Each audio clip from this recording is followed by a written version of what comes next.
যে পেঁয়াজ ভাজা বসিয়ে দিয়েছি, জিরে ফোড়ন দিয়েছি, কাবলি চানা বানাবো অনেক দিন পর। আদা রসুন আর এখানে কাঁচা লঙ্কাটা বেটে নেবো, একটু গোলমরিচ দেবো, এর মধ্যে জিরে দেবো, জিরে আর গোলমরিচটা দিয়ে দিলাম। আর বন্ধুরা আমি একটু আলু দেবো, কাবলি চানাতে একটু আলু দেবো,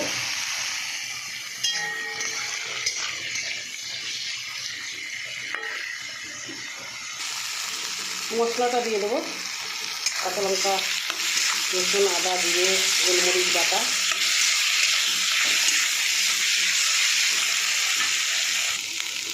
বন্ধুরা আমি নুনটা তো দিয়ে দিয়েছি, এবার হলুদ গুঁড়োটা দেবো, আর এই যে টমেটোটা দিয়ে দেবো। লঙ্কার গুঁড়ো দেবো না, কেননা হলুদ লঙ্কা বেটে দিয়েছি। সামান্য একটু জল দিয়ে দেবো, দিয়ে কষে নেবো ভালো করে। তো বন্ধুরা আমি এই যে কাবলি চানাটা সেদ্ধ করে নিয়েছি,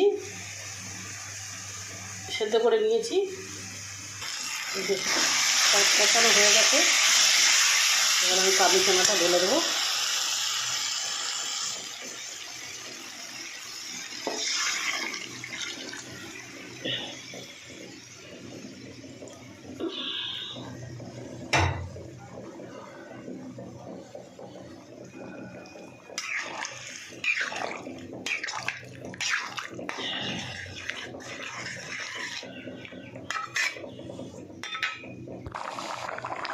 তো বন্ধুরা আমার কাবলি চানা হয়ে গেছে, আমি ধনিয়া পাতা দেবো, দিয়ে নামিয়ে দেবো।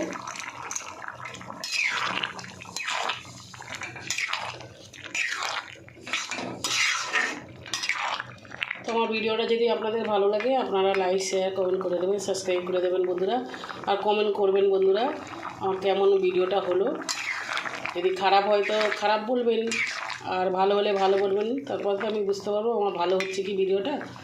তো বন্ধুরা আমার ভিডিওটা লাইক, শেয়ার, কমেন্ট করে দেবেন, আর সাবস্ক্রাইব করে দেবেন, শেয়ার করে দেবেন বন্ধুরা। নমস্কার বন্ধুরা।